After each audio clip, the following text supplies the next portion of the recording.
And it was the people who I was working with in R&D who were sort of like trying hard to keep focused on this idea that this is a game first, and if you treat it as a collectible first, then you are not doing your game players any favors.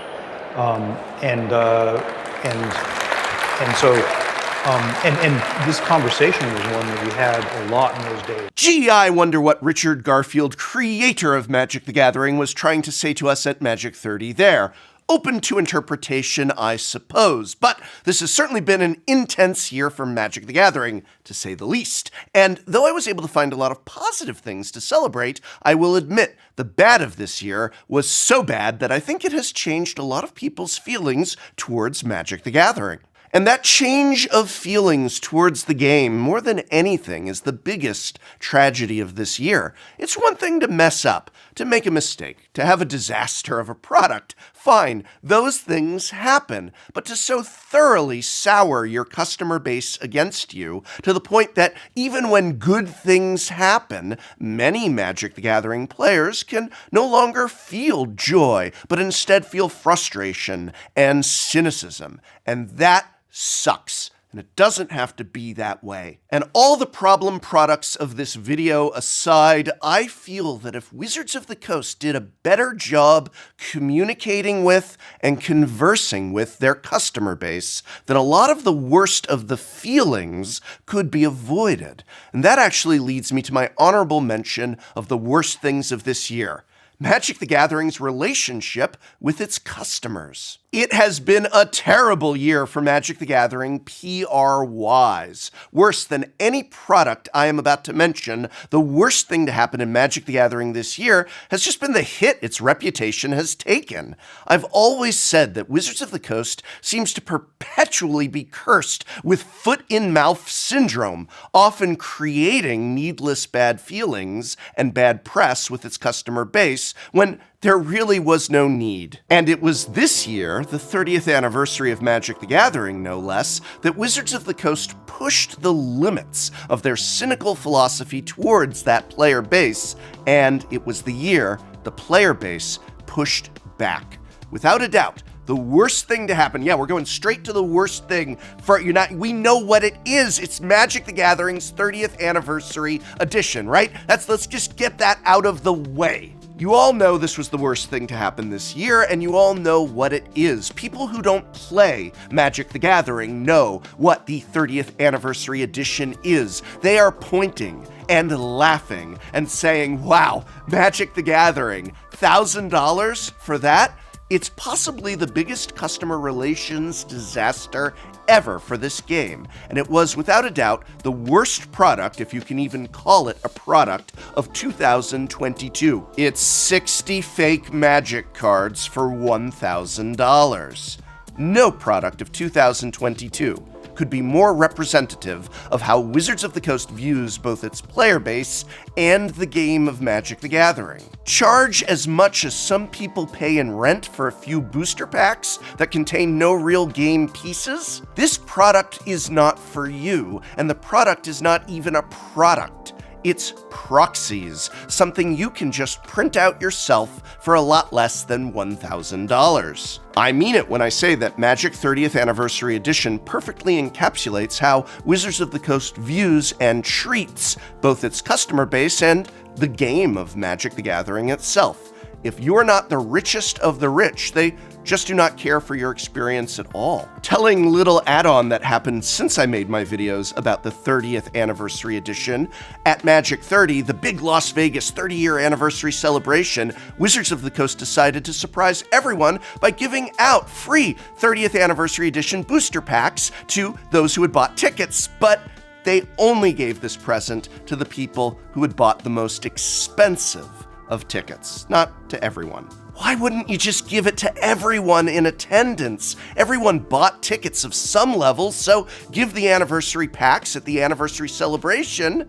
to everyone, not just some of the people, not just the richest people, not just the biggest spenders. That right there tells you everything. Even if you bought tickets to Magic 30 to celebrate Magic the Gathering, Wizards of the Coast is only going to give you anniversary packs if you spent the absolute most and bought the most expensive and rarest of tickets. And it's been absolutely wild to compare all this to what other games have done or are going to do, what Wizards of the Coast should have done with their 30th Anniversary Edition packs, from Pokemon a short time ago releasing its classic cards in nostalgia packs for, wait for it, the normal pricing of a booster pack, or Yu-Gi-Oh! Announcing recently that it would be reprinting its iconic packs as part of a 25-year anniversary celebration. And yeah, not only would these be actual Yu-Gi-Oh! Cards with legal Yu-Gi-Oh! Backs, but they're going to charge $4.49 per pack. But I have already covered quite extensively the 30th Anniversary Edition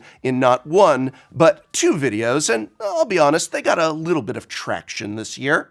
And actually, because when it comes to Magic, I'm just some outsider, we decided to reach out to Brian Lewis, better known as the professor from the YouTube channel Tolarian Community College, with essentially the kickoff question being, what are the top things Hasbro has done to up Magic for the community? $1,000 for not even real cards. It is so degenerate. I actually think this is a really great breakdown of the whole situation here. So if you're at all curious about a deeper understanding, I highly recommend this. Every single thing I said is true, and it's happening for Magic the Gathering's 30th anniversary. Wow. It's real. I'm excited. Only it's going to cost $1,000. Not for a box, but for 4 of those booster packs. Holy what is this? This is so bad. It's product. And it's just sad. He's totally right. Everything that he said is completely true. This is such a good video. I love it. One, thank you to Brian Lewis for taking the time to speak with us. If you're interested in this space or Brian, I cannot recommend you clicking that link down below. Wizards of the Coast may not be interested in speaking with me, but Philly D is. So if you'd like further details, those videos are linked in this video's description. But now that we have the obvious worst product of the year out of the way, let's do our list like normal. Coming in at number 5 is a disappointing dud of a product that took a beloved name of a successful and innovative product from a few years ago and slapped it on something completely different in the hopes that it would equal sales. It didn't. What I speak of was the disappointment that was Commander Legends 2, Battle for Baldur's Gate. The original Commander Legends was a celebrated set. Premiered as part of the epic Year of Commander, it not only included a ton of needed Commander reprints, but was filled with innovative and exciting new Commander designs. And while certainly there was a lot of criticism that some of these designs went too far, this is, after all, the set that brought us Hull Breacher and Opposition Agent, there was no denying how awesome this set was for Commander. But Commander Legends 2 is Commander Legends in name only. Honestly, one need only look at the contents of Battle for Baldur's Gate to see that this was not a Commander set. The reprints here were beyond lackluster. Whereas the original Commander Legends was just full of needed Commander reprints, here there was only a smattering of low-end cards, many of which actually weren't relevant in Commander, and those that were not really being that expensive to begin with.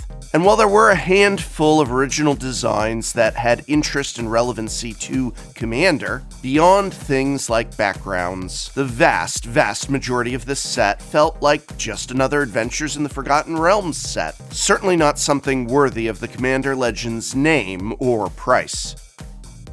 And yeah, worst thing about this, Baldur's Gate isn't by itself a bad set, but it's not, by any stretch of the imagination, a Commander Legends set. And when you take something like Baldur's Gate and you say, here it is, the new Commander Legends set, Commander Legends 2, it just becomes a bad product in so many people's eyes. But it's not a bad product, it's just a bad Commander Legends set. And that's too bad, because there were some really good cards in there, some fun strategies and designs, and in another universe, where new products don't come out every month, maybe there'd have been room to wait for a lull in product releases, and as a standalone D&D Magic set release, this could have garnered a more positive reception. But if Commander Legends Battle for Baldur's Gate was a decent product with terrible presentation, terrible framing, and terrible pricing, our next product is one that also took the name of a beloved prior property and,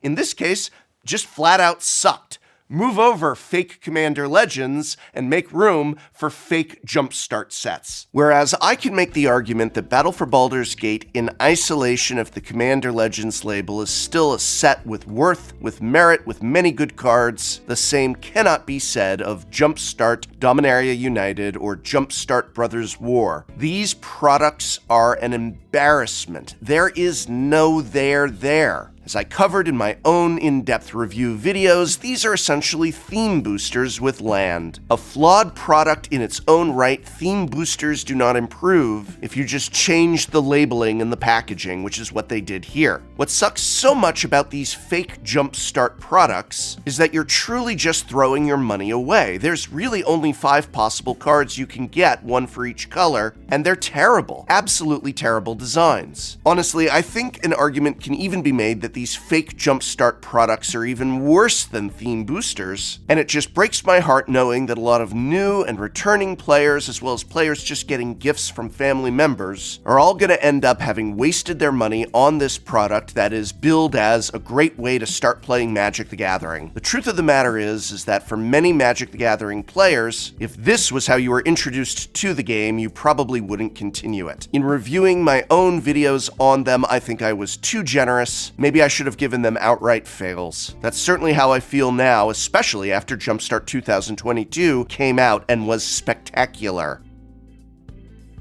Get ready for Jumpstart, Phyrexia, all will be won in about 5 to 6 weeks, followed by Jumpstart, March of the Machines, I don't know, a couple weeks after that, month after that, whatever it is.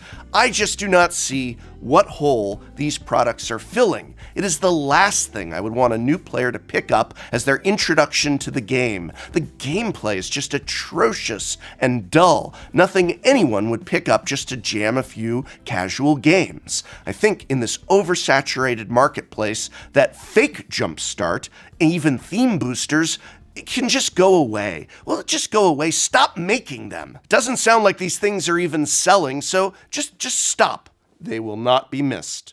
All right, coming in at number 3 of the worst of the year is another product. Oh my God, they're all products that not only was deeply damaged by cynical and short-sighted corporate meddling, but one whose meddling managed to damage both the larger series that product was a part of, as well as a few formats.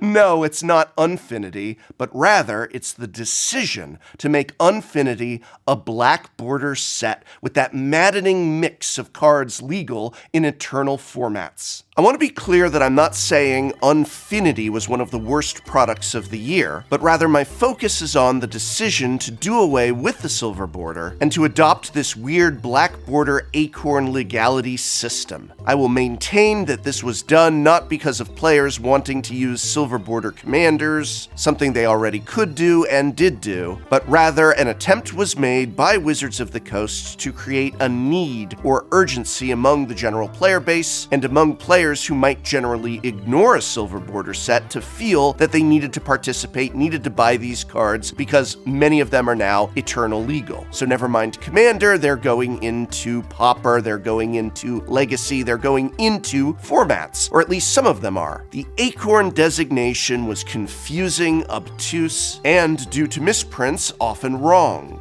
And by making the decision to abandon the silver border and create legal black border versions of these cards, now you're taking experimental and wacky unset mechanics like, stickers, as well as myriad other cards, and saying these are now a part of Magic the Gathering. And while things like sticker decks and attraction decks didn't quite take hold, thankfully, in formats like Legacy and Pauper, not yet anyway, there's been a little bit of stirrings of that, just the potential of it is incredibly dispiriting, let alone the possibilities that this creates in Commander. Had this set been in silver border like every other unset before it, I at the very least would be sitting here encouraging people to at least participate in and explore a draft. Whereas this new system is nothing but a headache, nothing but a disappointment, and I absolutely dread the day that the next unset with black borders and acorn stamps comes along. You know, Unstable and Unhinged and Unglued before it may not have been the biggest sellers, but they had a warm place in Magic history and in many Magic the Gathering players' hearts. I loved Silver Border sets. Silver Border unsets created this wonderful time when those who wanted to enjoy a silly draft, an exploratory experiment of these possible future designs could do so. And bigger than the tragedy of weird unset cards forever entering Legacy, Pauper, and Commander is the often overlooked fact that Unfinity was essentially the end of the Silver Border set.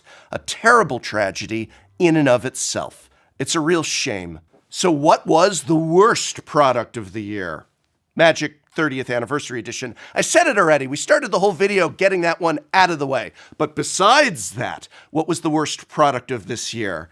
How about an absolute non-product? Not even the concept of a product. I'm speaking, of course, of the absolute void of a product that was Innistrad Double Feature. Yes, that was this year. I say a lot of Magic the Gathering products are cynical, but when I look at Innistrad Double Feature, the one word that comes to mind is lazy. They literally just took 2 Magic the Gathering sets and combined them. No curation for draft. And even myself, who is not the biggest drafter in the world, was able at the time to see a lot of the mismatched mechanics, non-synergies, and other problems that this mishmash of cards that were never intended to be drafted together created when just crammed together into one set and then having its artwork put in grayscale. Ah yes, grayscale. I still shudder at the absolute headache of sitting down to play with Double Feature and having all my cards in grayscale and all my opponent's cards in grayscale and not being able to see what's what. If Wizards of the Coast had commissioned actual black and white artwork from these artists, then maybe this could have been a cool thing, but instead they took existing artwork and just,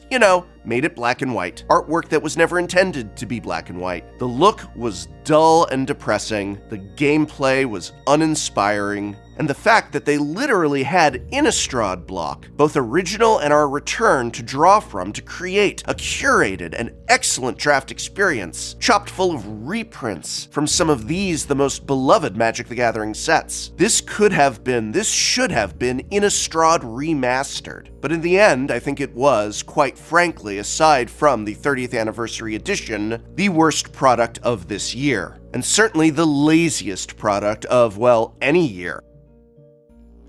Looking at all these bad products, I cannot help but go all the way back to my honorable mention of the worst thing this year being Wizards of the Coast's relationship with its customers. When you have a game like Magic the Gathering where people spend money hand over fist for your product, it's probably not a good idea to piss those people off and dismiss their concerns and criticisms, but here we are. I hope next year is better in this area. But to encapsulate the tone of Magic the Gathering this year as a special signed card to patrons supporting Tolarian Community College, I'll be offering this. Signed copies of Greed. Hey, what other card to end the year with, right? But if you do appreciate my channel and the work that I do, and you do want to support it, and you can support it, even if you can't afford the signed card level, just going over to patreon.com/Tolarian Community College helps so much. I cannot make the content that I make without the staff that I now have. The writers, editors, the production office, lighting and equipment, editing, computers.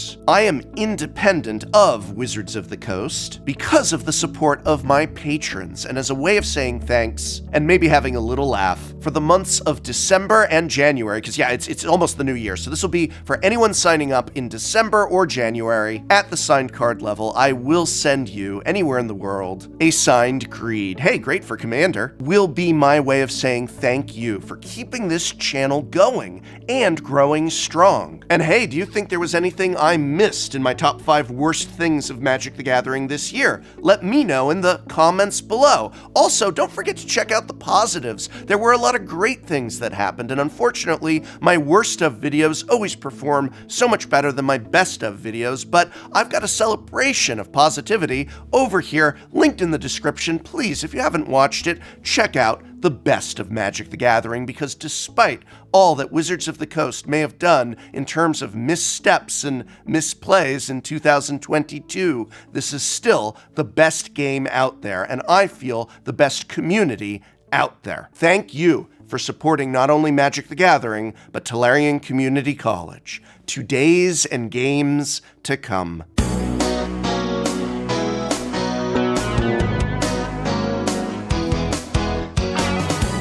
The key thing is, like, this isn't just his feeling. The stuff he touched on appears to have been so mishandled that even Bank of America took notice, with them releasing a report double downgrading Hasbro's stock. And it's not like they said MTG was a partial cause, but rather this game that has a massive following of tens of millions of players worldwide was the reason for the downgrade. And that has not helped Hasbro's stock, which has taken a beating. Right, and going back to the stuff Brian talked about, it's easy to see that an oversaturation of products is of course the thing that players are most frustrated with. But I mean, you got players from every socioeconomic background saying there's just too much shit to buy. Or like, here are Magic's releases since the game came out. This year alone saw a dramatic spike of more than one new product or set of cards being released every single week. And for many, adding insult to injury, the quality of the cards also is heavily decreased, with it leading many fans to have this sense of like, what's the point of buying this if it's literally just a worse product?